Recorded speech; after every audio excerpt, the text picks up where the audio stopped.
말씀 베드로전서 3장 13절에서 17절까지 교독하겠습니다.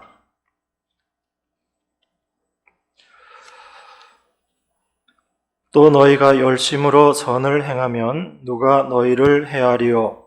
그러나 의를 위하여 고난을 받으면 복 있는 자니 저희의 두려워함을 두려워 말며 소동치 말고 너희 마음에 그리스도를 주로 삼아 거룩하게 하고 너희 속에 있는 소망에 관한 이유를 묻는 자에게는 대답할 것을 항상 예비하되 온유와 두려움으로 하고 선한 양심을 가지라.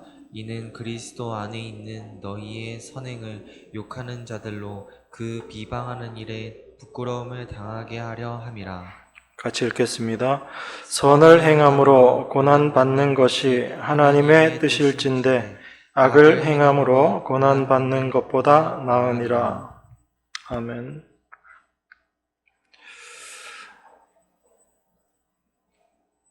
우리 하나님의 백성들이 부르심을 받은 것, 이것은 하나님께로부터 받은 그 은혜를 증거하는 자로 부르심을 받은 것입니다. 우리가 하나님께로 받은 것이 있다면 그 받은 것을 이 세상에 증거하며 살아가는 것, 이것이 성도된 자로서 이 세상을 살아가는 참된 모습입니다. 그런데 우리가 하나님의 것을 증거해야지 되는 자들인데도 우리 안에서 나의 것이라고 할 수 있는 것들은 악한 것들밖에 없습니다. 그래서 나의 것이 아닌 하나님께로부터 받은 것, 그것을 증거하는 것, 그것이 바로 선한 것이다. 이렇게 우리가 볼 수 있는 것입니다. 예수님께 선한 선생이여라고 물어보는 사람들에게 예수님께서 대답하신 말씀이 선한 이는 하나님 한 분뿐이시다. 그렇게 말씀하셨습니다. 그 말씀의 의미는 우리 안에서는 어떠한 선한 것도 있을 수 없고 오직 하나님께서 주신 것, 하나님께로부터 받은 것, 그것만이 선한 것이다 라는 의미인 것이고 또한 그것을 내어놓는 행위, 그것을 선한 행위다 라고 이야기하는 것입니다. 그러니까 우리가 일반적으로 생각하는 선을 행한다 라는 것과 성경이 말하고 있는 선을 행함이 다르다라는 것을 우리가 늘 기억해야지 됩니다. 우리가 은혜를 받았고 하나님께로부터 참으로 사랑을 받은 자라면 그 은혜 받은 증거, 사랑하심을 받은 증거가 무엇인가 하면 그것이 바로 9절에 있는 악을 악으로, 욕을 욕으로 갚지 않고 도리어 복을 빈다라는 그런 말씀의 모습입니다. 단지 우리가 세상이 생각하는 그런 선하고 착한 삶을 살아가는 것이 아니라 이 세상이 우리에게 악을 행하고 우리에게 욕을 가한다 할지라도 그것을 그 악으로 갚지 않는 것, 그것은 단순한 선한 행위가 아니라 우리가 하나님께로부터 은혜 받은 자임을 세상 가운데 증거하는 삶의 모습이다라는 것입니다. 그런데 그 삶이 우리의 실력으로 되어지지 않는다라는 것을 우리가 또한 기억해야지 되는 것입니다. 우리는 우리에게 악을 행하는 자들에게 악을 갚고 싶어 하는 자들입니다. 우리를 욕하는 자들에게 더 심하게 욕을 해주고 싶어 하는 것이 우리들의 모습입니다. 그래서 지난 시간에도 말씀드렸듯이 율법으로 그 폭력에 관해서 이에는 이로, 눈에는 눈으로 이렇게 이야기한 것은 인간의 악함을 전제로 한 말씀이다라는 것입니다. 그렇게 해놓지 않으면 인간은 자기가 당한 것 이상으로 되갚으려고 하는 그런 죄의 속성 가운데 있는 자들이다라는 것을 말씀이 증거하고 있는 것입니다. 그래서 악을 악으로, 욕을 욕으로 갚지 않는 것, 그러한 모습으로 성도들이 살아갈 때 이것은 세상이 볼 때도 선한 모습으로 드러날 수밖에 없다라는 것이죠. 그렇게 은혜 받은 증거로 그것을 증거하면서 살아가는 이 성도들의 삶을 볼 때 세상은 그런 성도들의 삶에 대해서 비방하지 않게 되는 것입니다. 그래서 오늘 본문 13절에서 너희가 열심으로 선을 행하면 누가 너희를 해하리요 이렇게 말하고 있는 것입니다. 그래서 이 선을 행한다라는 것, 이것은 단순히 윤리 도덕적으로 우리가 착한 행동을 하는 것, 이러한 것이 아니라 우리가 하나님의 말씀, 그 진리에 순종하면서 살아가는 성도들의 삶에 대해서 이야기하고 있다라는 것을 여러분들이 꼭 기억하셔야지 됩니다. 그렇지 않으면 우리가 말씀을 보면서 자꾸 혼란스러워질 수가 있고 성경이 말하고 있지 않은 방향으로 우리의 삶의 방향을 잡을 수가 있습니다. 그래서 무엇이 선인가라는 것에 대해서 우리가 분명히 할 필요가 있는 것입니다. 우리가 하나님의 은혜를 받았다면 그 은혜 받은 자로서 이 세상을 살아가게 될 때 그 삶에 대해서 세상은 비방하지 않는다라는 것입니다. 그러한 삶에 대해서 세상이 욕을 하고 해를 가하지는 않는다. 그 말씀이죠. 그런데 현대 기독교를 우리가 살펴보면 기독교를 아주 다른 걸로 표현하고 있죠. 앞에 한자를 바꿔서 엑스독교 이렇게 많이 표현을 하고 있는데 왜 기독교가, 교회가 이렇게 욕을 먹고 세상으로부터 비방을 받고 있는가? 그것을 우리가 생각해 봐야 되는 거죠. 왜 그런가 하면 진리를 말해야 되는 기독교가 올바른 진리를 선포하지 못하고 또한 그 진리를 따라서 살아가고 있지 못하기 때문에 세상으로부터 욕을 먹고 있는 것입니다. 세상 사람들이 보기에 오히려 교회라는 곳에 있는 사람들이 더 윤리 도덕적이지 못한 삶을 살고 있고 어찌 보면 세상 사람들보다 더 이기적이고 더 세속적인 삶을 살아가고 있는 모습들을 세상이 발견하기 때문에 교회를 욕하는 거죠. 그것을 우리가 세상에 물든 교회다라고 그렇게 볼 수 있는 것입니다. 세상의 권력과 타협을 하고 세상의 물질적인 것들, 그런 욕심을 추구하고 살아가는 것, 또한 교회가 확장만을 추구하면서 이 세상에서 무언가를 얻으려고 하고 그것만을 위해서 나아가는 교회의 모습들을 보게 될 때 세상은 교회를 비방할 수밖에 없는 것입니다. 교회가 커지는 것이 마치 진리인 것처럼 그렇게 이야기를 하고 그 교회가 커지기 위한 모든 수단과 방법을 진리라는 것으로 합리화시켜버리는 것, 이것이 현대교회의 모습이잖아요. 그래서 교회마다 분쟁이 없는 교회들이 없습니다. 세상의 것들이 교회 안에 들어와 있기 때문에 그렇습니다. 그런 세상의 많은 폐단들이 교회 안에서 오히려 진리라는 명목하에 자행되고 있는 것, 이것이 현대 교회의 모습이죠. 그런 교회의 욕망의 모습들을 세상이 보게 될 때 교회를 욕하고 비방하는 것입니다. 그래서 우리는 무엇이 진리인가라는 것에 대해서 확실한 정의를 내리고 또한 거기에 대한 분명한 인식이 있어야지 됩니다. 앞서 우리가 다 살펴보았듯이 하나님의 말씀, 진리는 세상의 모든 제도에 순복하라라고 이야기합니다. 그 주인이 악할지라도 그 주인에게 순복하라라고 이야기합니다. 이것이 무엇을 이야기하는 걸까요? 단순히 제도에 순종하라라는 그 말씀만이 아니라 그 모든 것들은 바로 내 자신을 포기하는 자로 살라라는 것입니다. 그것이 바로 십자가를 지는 삶의 모습이기 때문에 그렇습니다. 단순히 제도를 순종해서 세상에서 칭찬받는 사람이 되고 세상 주인을 잘 섬겨서 주인으로부터 칭찬받는 사람이 되어라 라는 것이 아니라 그 일들을 통해서 나를 위해서 살아가고 있던 그 삶의 모습을 버리라는 것이고 그 자기 자신을 버리는 것이 십자가 앞에 자기 자신을 내어놓는 것이다 라는 것을 진리는 이야기하고 있는 것입니다. 단순히 제도를 지키고 말고의 문제가 아닌 거죠. 우리는 제도를 지키면서도 내 상전에게 잘하면서도 나의 유익을 생각하면서 그렇게 하기가 쉽다라는 것입니다.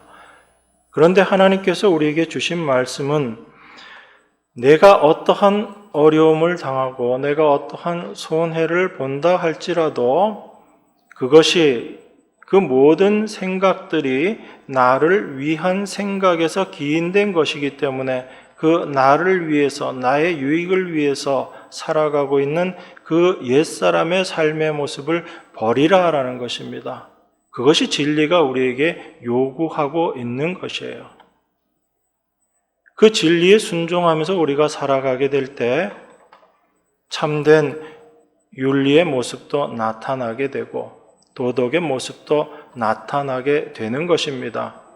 그런데 진리가 아닌 단지 윤리 도덕적인 삶만을 생각한다면 우리는 하나님의 말씀과 오히려 배치되는 그러한 삶의 모습으로 나아갈 수 있다라는 것입니다. 그래서 우리가 14절 말씀과 연결해서 13절, 14절을 보아야지 되는 겁니다. 만약에 우리가 진리에만 순종하면서 산다면 그러면 세상 사람들이 우리를 높이고 우리를 떠받들며 그런 대우를 받는 삶을 우리가 살아갈 수 있는가 하면 그것 또한 그렇지 않다라는 것이 성경이 말하고 있는 내용입니다. 만일 우리가 진리에 순종하면서 살아갈 때 세상이 우리를 높인다라고 하게 되면 예수님께서 비방을 받고 십자가에 달려 죽으신 것을 설명할 수가 없게 됩니다. 그래서 세상이 추구하는 모습이 어떤 것인지 또한 진리를 따라 사는 삶이 어떻게 다른 것인지를 우리가 분명히 확인해야지 되는 것입니다. 예수님의 삶의 모습들이나 하나님의 말씀을 쫓아서 살았던 모든 사람들의 모습들을 생각해 볼 때 우리가 진리에 순종함으로 말미암아 세상으로부터 비난이나 그러한 비난으로 말미암은 해는 입지 않게 될 것이지만 고난은 분명히 있다라는 것이 성경이 말씀하고 있는 것입니다. 그러니까 세상으로부터 해를 받는 것, 비난을 받는 것과 이 세상으로부터 고난을 받는 것, 이것은 구별되어야지 되는 거지요. 그리스도인들이 하나님의 은혜 받은 자들이 진리를 따라서 살게 될 때 세상으로부터 해받음과 비난받는 것은 없다 할지라도 그 삶의 고난은 분명히 있다라는 것입니다. 그것이 오늘 말씀이 우리에게 증거하고 있는 것입니다. 그래서 14절에 그러나 의를 위하여 고난을 받으면 복 있는 자니 이렇게 이야기하고 있는 것입니다. 여러분, 의를 위하여 고난을 받는다. 이것은 의의 길을 갈 때 고난을 받을 수밖에 없다라는 것을 우리에게 이야기하고 있는 것입니다. 왜 그런가 하면 우리 하나님의 백성들이 가는 그 길은 세상이 가는 길과 다르기 때문에 그렇습니다. 만약에 세상이 가는 그 길로 간다면 세상은 우리를 용납하고 받아들일 것이고 떠받들 거예요. 그런데 우리는 세상이 원하는 길, 세상이 가고자 하는 그 길을 가지 않기 때문에 그렇습니다. 세상이 가는 길은 어떤 길인가요? 세상이 추구하고 세상이 목적으로 하는 것은 바로 자기 자신을 위해서 사는 그 길인 것입니다. 그래서 하나님을 이야기하면서도 자기 자신을 위한 하나님을 추구하는 것, 그게 세상인 것이고 그걸 종교다라고 이야기하는 겁니다. 나를 위한 하나님인 거예요. 나에게 복 주시는 하나님, 나를 구원하시고 나를 잘되게 하시는 하나님, 그 신이 바로 종교라는 곳에서 찾고 있는 신인 것입니다. 그런데 하나님의 백성들은 자기 자신을 위해서 사는 자들이 아니라 누구를 위해서 사는 자들이에요? 그리스도를 위해서 사는 자들입니다. 하나님을 위해서 사는 자들인 거예요. 그것이 세상과 다른 하나님의 백성들, 그리스도인들의 삶의 모습입니다. 그런데 이처럼 자기 자신을 위해 살지 않고 그리스도를 위해서 사는 이 삶의 모습, 이 삶의 방향성을 세상은 받아들이지 않는다라는 겁니다. 세상은 그러한 삶을 인정하지도 않고 그러한 삶은 세상이 거부하는 삶이다라는 것입니다. 그래서 하나님의 백성으로서 이 세상을 살아가게 될 때 우리가 고난은 당연한 것이고 그 고난을 피할 수 없다라는 것입니다. 그래서 우리가 이 세상에서 윤리, 도덕적으로 참 아름다운 삶을 사는 것, 세상에서 양심적인 삶을 사는 사람, 또한 그러한 삶을 사는 것과 진리로 살아가는 것과는 분명히 구별하셔야지 됩니다. 이게 여러분들 안에 분명한 구별이 되어져야지 됩니다. 우리가 윤리도덕적으로 또한 양심적으로 훌륭한 경지에서의 삶을 살게 되면 세상은 그 사람을 비난하지 않고 오히려 존경할 겁니다.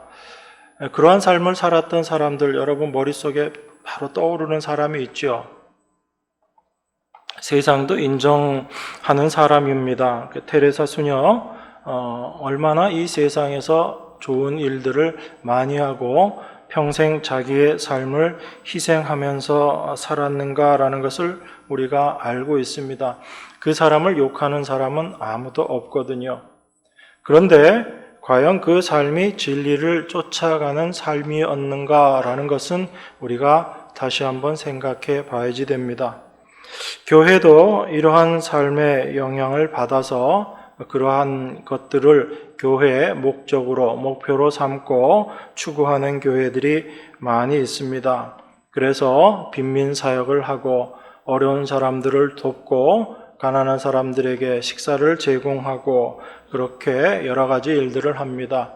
그러면서 그러한 선한 일을 하면서 세상이 인정하는 그런 착한 일을 하면서 예수 믿으세요라고 이야기합니다.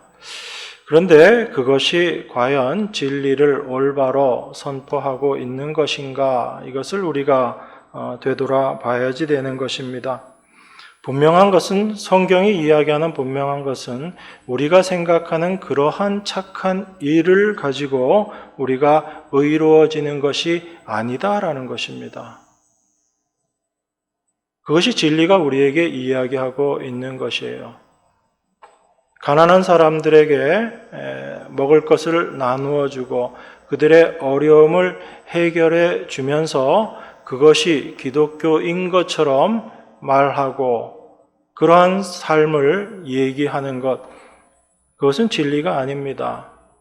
비록 그러한 선한 일을 행하고 어려운 사람들을 돕는 그 일을 하면서도 여러분, 우리가 하는 이러한 일들로 우리가 의로워지는 것이 아닙니다. 우리가 아무리 이러한 선하고 착한 일을 한다 할지라도 이것으로 우리가 의로워지는 것이 아니라 우리는 이러한 착한 일을 하지만 여전히 죄인일 뿐입니다. 우리가 의로워지는 것은 오직 하나님의 의로 말미암아 우리가 의로워지는 것입니다. 이것을 선포하는 것, 이것을 말하는 것, 이것이 참된 진리를 말하는 교회의 모습이 되어야지 되는 것입니다. 그런데 착한 일을 하는 것이 마치 교회의 본분인 것처럼 이야기하고 그저 착한 일 하면서 제가 착한 일 하는 것을 지금 나쁘다라고 말씀드리는 게 아니에요. 무엇이 진리인가 이것을 우리가 분명히 알아야지 된다라는 이야기입니다. 그래서 그렇게 행하는 것이 마치 진리를 행하는 것인 것처럼 또한 그것이 교회의 본분인 것처럼 그렇게 말하면 진리가 왜곡되어지는 것입니다. 그것을 우리가 조심하자는 이야기인 거예요. 그래서 착한 일을 했지만 그 착한 일로 말미암아 의로워지는 것이 아님을 말하는 것, 이것이 진리를 말하는 것입니다. 그렇기 때문에 이 진리, 이 의를 붙잡고 살아가는 사람들에게는 고난이 있을 수밖에 없다라는 것입니다. 왜냐하면 세상은 그것은 인정하지 않기 때문에 그렇습니다. 여러분 마태복음 5장에 보면 예수님께서 이렇게 말씀하십니다. 의를 위하여 핍박을 받는 자는 복이 있나니 천국이 저희 것임이라. 나를 인하여 너희를 욕하고 핍박하고 거짓으로 너희를 거스려 모든 악한 말을 할 때에는 너희에게 복이 있나니 기뻐하고 즐거워하라. 하늘에서 너희의 상이 큼이라. 너희 전에 있던 선지자들을 이같이 핍박하였느니라. 예수님께서 하신 말씀이죠. 지난번에도 제가 이 말씀을 해석하는 모습을 말씀드렸습니다. 우리가 의를 위하여 핍박을 받게 되면 우리가 복 있는 자가 되는 것이 아니라 복 있는 자, 하나님으로부터 복 받은 자들은 그들의 삶에 어떤 일들이 일어나게 되냐면 그들의 삶이 의를 드러내는 삶이기 때문에 핍박을 받을 수밖에 없다라는 것입니다. 그런데 그 핍박 받는 자가 참된 기쁨 가운데 천국을 가진 자들이다라는 이야기입니다. 왜냐하면 그들이 바로 복 받은 자들이기 때문에, 복 있는 자들이기 때문에 그런 것입니다. 그래서 그러한 일들로 인해서 너희가 기뻐하고 즐거워하라라고 이야기하는 것입니다. 이 삶을 예수님 당신께서 사셨어요. 세상으로부터 고난과 핍박을 받으시고 십자가에 달리시는 그 모습으로 예수님께서 당신의 삶을 사셨습니다. 그리고 그 주님을 믿고 따랐던 모든 사람들이 그 삶을 살았어요. 우리가 성경을 통해서 알고 있는 사도나 그 어떤 사람들도 예수님의 길을 따르지 않은 사람들이 없다라는 것을 여러분들이 분명히 보셔야지 됩니다. 성경 외에 있는 다른 예들을 여러분 찾으려고 하지 마세요. 성경에서 이야기되고 있는, 성경이 말하고 있는 사람들을 여러분들이 예로 보셔야지 됩니다. 그렇지 않으면 자꾸 세상적으로 세상에서 어떠한 일을 당했다라는 다른 이야기들을 듣게 되는 것입니다. 예수님이 어떠한 삶을 살아가셨고 사도들이 어떠한 삶을 살았고 성경이 믿음의 선진이라고 이야기하는 그 사람들이 어떠한 삶을 살았는지를 여러분들이 성경을 통해서 확인하셔야지 돼요. 성경에 나와 있는 것만큼 분명한 증거가 없는 것입니다. 다른 데서 찾으려고 하지 마세요. 여러분, 그런데 왜 이렇게 의를 위한 고난이 오는 것인가? 그걸 우리가 분명히 알아야지 되죠. 왜 온다고 생각하세요? 그건 바로 이 세상은 이 의를 싫어하기 때문에 그렇습니다. 세상이 좋아하는 의는 윤리도덕적으로 착한 일을 많이 해서 의롭다고 인정받고 칭찬받는 것, 내가 열심히 해서 내 의를 내가 실천할 수 있는 것, 그런 의는 세상이 좋아하는 의입니다. 그런데 우리 주님께서 말씀하시는 인간의 의가 아닌 하나님의 의는 세상이 싫어하는 거예요. 그래서 하나님께서 말씀하시는 의는 이 세상에서 단지 착하게 사는 것, 그것이 아니라 율법 외에 나타난 한 의가 되시는 예수님을 믿는 것, 그 예수님이 말씀하신 것, 그게 바로 하나님께서 말씀하신 의인 것이고, 그 의는 율법 외에 나타난 한 의로 나타난 그 의는 인간의 모든 행위를 부정해버리기 때문에 그렇습니다. 인간의 행위를 부정하고 오직 예수님을 믿음으로 말미암아 의롭게 된다라고 이야기하고 있기 때문에 그런 겁니다. 그래서 그것을 세상이 싫어하는 것이고 이 세상을 붙잡고 있는 마귀가 싫어하고 있는 거예요. 마귀가 이 세상에 심어놓은 체계가 하나 있습니다. 그게 뭐냐면 선악과 따먹고 타락해버린 인간 안에 내재하고 있는 선악 체계라는 거예요. 이 세상이 생각하는 그런 선한 일을 하고 악한 일을 멀리하면 내가 의로워질 수 있다. 너가 하나님처럼 될 수 있다라고 우리를 속이고 있는 선악 체계, 그게 바로 마귀로 말미암아 우리에게 온 것이거든요. 그런데 그러한 선악 체계를 예수님께서 오셔서 다 깨트려 버리신 거예요. 율법이 오해되게 받아들여짐으로 말미암아 인간이 자기 의를 쌓는 수단으로 율법을 이용하고 있었던 그 사람들 앞에 예수님께서는 그 율법이 아닌 다른 의, 하나님의 의를 이야기하시고 당신이 그 삶으로 드러내신 거지요. 사람들이 율법조차도 타락해버린 선악 체계를 가지고 바라보고 이해함으로 내가 그 율법을 지켜서 의로워지고 하나님 앞에 의로운 자가 되겠다. 그렇게 생각했던 것입니다. 그것이 인간의 의라는 거지요. 하나님의 의를 힘써 부정하는 인간의 의였던 것입니다. 그것을 예수님께서 다 부수어 버리신 거지요. 그 의를 예수님께서 무너뜨려 버리신 것입니다. 그래서 이 세상이 그 의를 싫어하는 거예요. 인간이 추구하고 인간이 목적하고 있었던 그 의를 하나님께서는 다 무너뜨려 버리기 때문에 이 세상이 사탄이 마귀가 그걸 싫어하는 거예요. 그래서 하나님의 의를 알고 그 의로 살아가는 자들에게 이 세상에서 고난이 임할 수밖에 없다라는 것입니다. 그래서 우리가 분명하게 알아야지 되는 게 있습니다.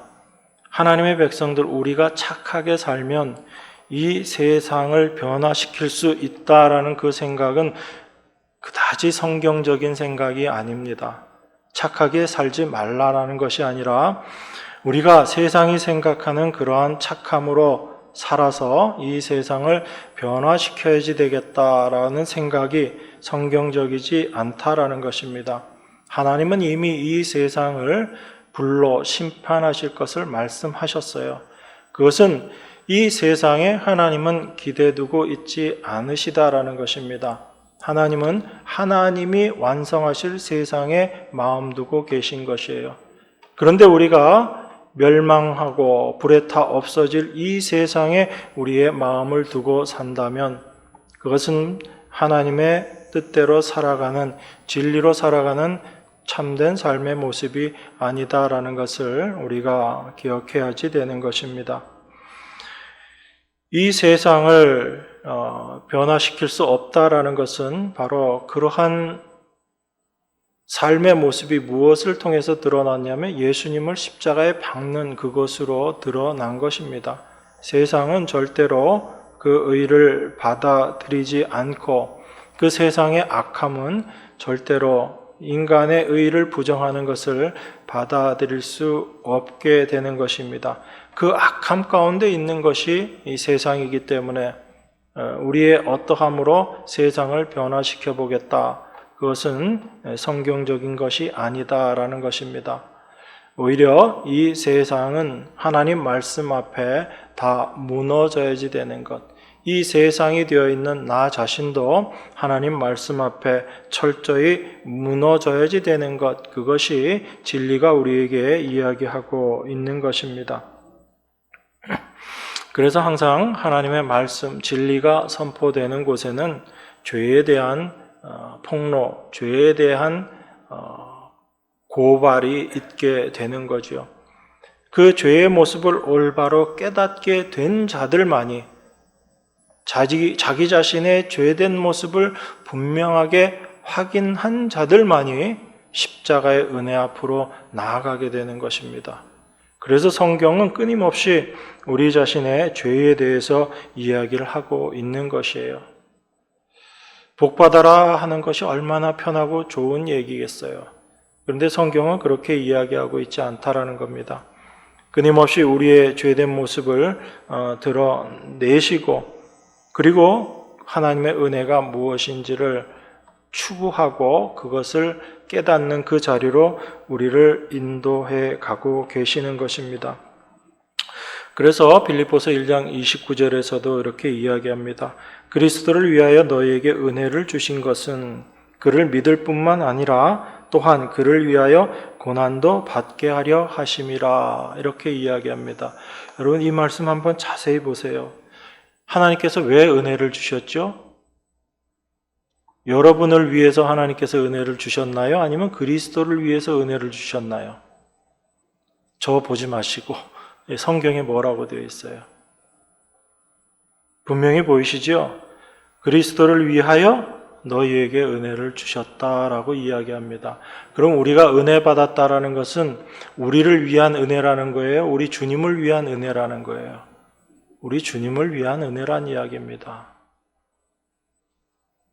그런데 우리가 교회를 다니고 신앙생활을 한다라고 하면서도 은혜 그러면 늘 은혜의 주체가 누구예요? 은혜 받는 주체가 누구예요? 나를 위한 은혜라고 생각하잖아요. 거기서 벗어나질 못하기 때문에 우리가 은혜를 이야기하면서도 자꾸 이기적인 모습으로 다가가는 거예요. 하나님의 은혜를 이야기하면서도 욕심을 버리지 못하는 이유가 뭐냐면 내가 은혜 받는 것이 나를 위한 것이다라고 생각하기 때문에 그렇습니다. 성경은 그렇게 얘기하고 있지 않아요. 우리에게 분명히 하나님께서 은혜를 주셨습니다. 우리를 죄에서 건지셨고요. 하나님의 영원한 은혜 가운데 우리를 두셨어요. 그런데 그 은혜를 주신 목적은 무엇이냐면 그저 여러분들 천당 가게 하고 구원받게 하는데 목적이 있는 것이 아니다라는 것입니다. 참된 은혜 주신 목적은 우리 주님을 위해서 우리에게 은혜 주셨다라는 거예요. 그래서 우리가 은혜를 오해하게 되면 교회 안에서 더 이기적이 되어버리는 거예요. 그래서 은혜를 오해한 교회의 모습이 세상 사람들로부터 비난을 받고 욕을 먹는 거예요. 그래서 우리는 진리가 무엇인지를 분명히 알아야지 되는 것입니다. 하나님께서 우리에게 은혜를 주신 것은 그리스도를 위하여 은혜를 주셨고 또한 그를 믿을 뿐만 아니라 그를 위하여 고난도 받게 하려 하심이라. 이것이 하나님께서 우리에게 은혜 주신 목적이라는 겁니다.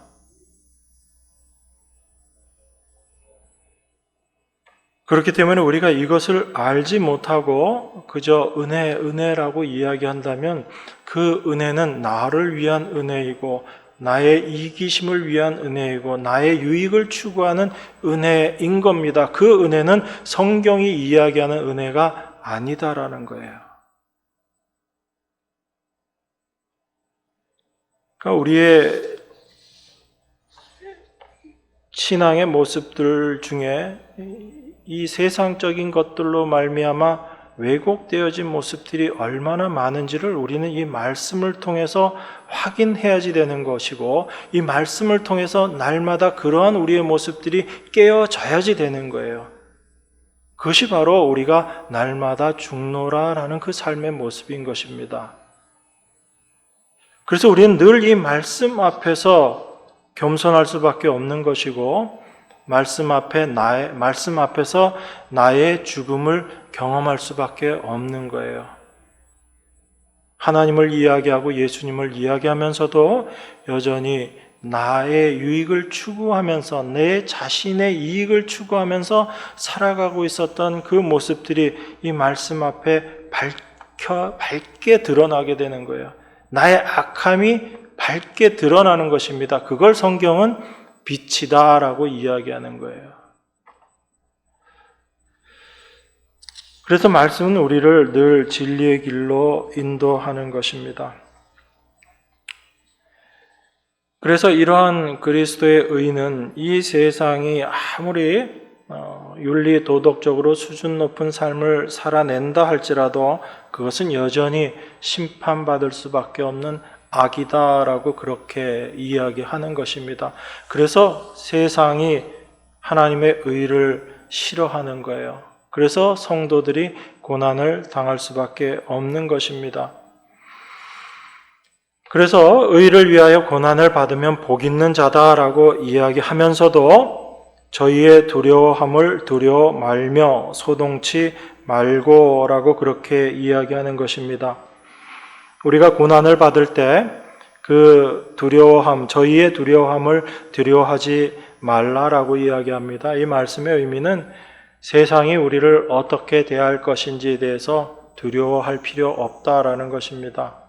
우리가 의를 행함으로 고난받는 것이 당연하고 또한 그렇게 되는 것, 이것이 바로 주님께서 우리의 삶을 책임지고 계시는 삶의 모습이다라는 것을 우리가 분명히 알고 세상의 어려움, 세상이 우리를 해꾸지할 것에 대한 두려움 가질 필요 없다라는 것입니다. 그래서 15절에 이렇게 이야기하시는 거예요. 너희 마음에 그리스도를 주로 삼아 거룩하게 하고 너희 속에 있는 소망에 관한 이유를 묻는 자에게는 대답할 것을 항상 예비하되 온유와 두려움으로 하고 이렇게 이야기하는 것입니다. 우리 주님을 그리스도로 그 마음에 모신 사람들은 거룩한 사람, 거룩하게 된 사람들입니다. 여러분, 거룩하다라는 게 성경에서 어떤 의미라고 그랬죠? 이건 구별된다라는 의미입니다. 구별된 자다라는 그런 의미예요. 세상 사람들이 다 두려워하는 그 일들을 두려워하지 않는 자들, 그들이 구별된 자들이고 그들이 거룩한 자들이다라는 것입니다. 세상이 두려워하는 것을 두려워하지 않는 사람들, 그 사람들은 세상은 그 사람들을 구별해서 보게 되는 거예요. 그게 세상으로부터 거룩한 자로 존재하게 되는 하나님의 백성들의 모습인 것입니다. 그래서 하나님을 마음 가운데 그리스도를 주로 삼아 거룩하게 된 자들은 이 세상을 믿지 않고 오직 하나님의 약속을 믿고 사는 자들인 것입니다. 그래서 그러한 사람들의 삶에서 온유와 두려움으로 하라라고 베드로 사도가 이야기하고 있는 것입니다. 온유로 하라라는 건 어떤 거예요? 하나님의 일하심 안에 이 모든 일들이 우리가 행하는 그 모든 일들이 되어지는 것이기 때문에 그 모든 일들 속에서 그리스도를 증거하는 것, 참된 소망은 하나님께서 우리와 함께 하시고 우리의 모든 삶을 주관하고 계신다라는 것, 이게 우리의 참된 소망이고 기쁨인 것입니다. 그러한 사람들에게 이 세상이 우리에게 어떤 어려움을 준다 할지라도 거기에 소동하게 되지 않는 거죠. 그 모습이 바로 온유함이라는 것입니다. 그리고 우리가 가져야 될 두려움은 어떤 두려움인 거예요?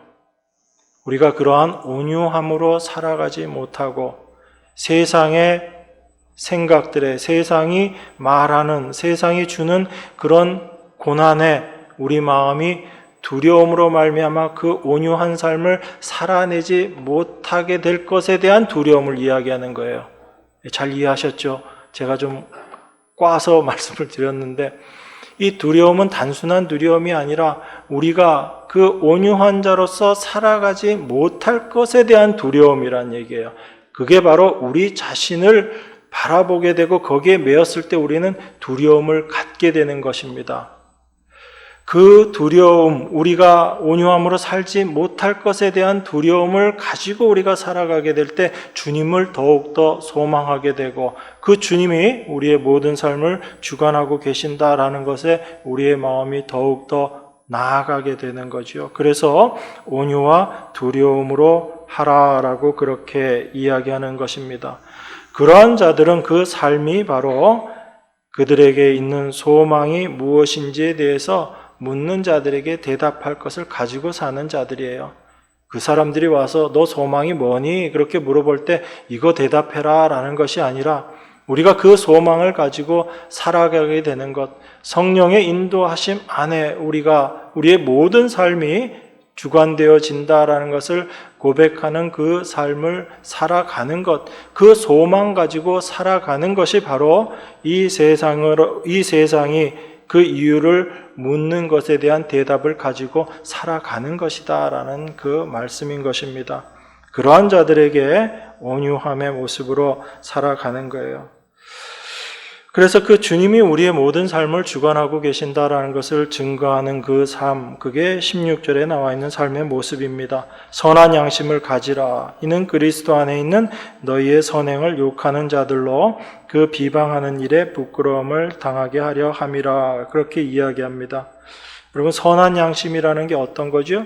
그리스도로 말미암아 우리 안에 주어진 양심, 이게 선한 양심이에요. 이것은 바로 선을 추구하는 마음으로 살아가는 겁니다. 선이라는 게 어떤 거라고 제가 처음에 말씀드렸어요. 우리가 내놓을 수 있는 선이 아니라 바로 하나님 한 분만이 선하신 분이다라는 그 하나님의 하나님의 행하심만을 의지하는 그 삶, 그것이 바로 선을 추구하는 마음으로 살아가는 선한 마음으로서 삶이다라는 것입니다. 이 삶을 살아가게 될 때 우리 안에 분명한 것이 있습니다. 이 세상에서 어떠한 일을 당한다 할지라도 다시 오실 주님만을 소망하면서 그 주님만 의지하고 살아가는 선한 마음, 선한 양심으로 살아가게 되는 것입니다. 왜냐하면 우리 주님 오실 때 무엇이 참된 삶이고 무엇이 옳은 삶이었는가라는 것이 분명하게 드러나게 될 것이기 때문에 그렇습니다. 여러분, 지금 이 세상에서 우리의 삶의 의로움을 인정받으려고 하지 마세요. 세상은 그거 인정하지 않습니다. 오히려 그러한 삶을 살려고 하는 우리들에게 세상은 고난으로 다가올 뿐인 것입니다.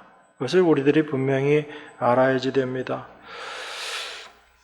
그래서 이 세상은 그 비방하는 일에 부끄러움을 당하게 될 것이에요. 언제? 우리 주님 오실 때. 그래서 17절에서 이렇게 말씀하고 있는 것입니다. 선을 행함으로 고난받는 것이 하나님의 뜻일진데 악을 행함으로 고난받는 것보다 나으니라. 이 하나님의 말씀을 붙잡고 살아가게 될 때 고난받는 것, 이게 하나님의 뜻이래요. 이러한 하나님의 뜻을 과연 누가 좋아하겠어요? 우리의 본성도 이것은 싫어하는 겁니다. 그런데 이러한 우리들에게 우리 주님께서 오셔서 그 하나님의 뜻을 기쁘게 받아들이게 하시고 감사케 하시고 그 하나님의 뜻 아래 순종케 되는 그 삶을 살게 하시는 거예요. 이것이 하나님의 은혜입니다. 이 하나님의 은혜로 살아가는 자들이 성도라 일컬음을 받는 자들, 바로 우리가 그러한 자로 살아가야 될 줄 믿습니다. 여러분, 선을 행함으로 고난받는 게 하나님 뜻입니다.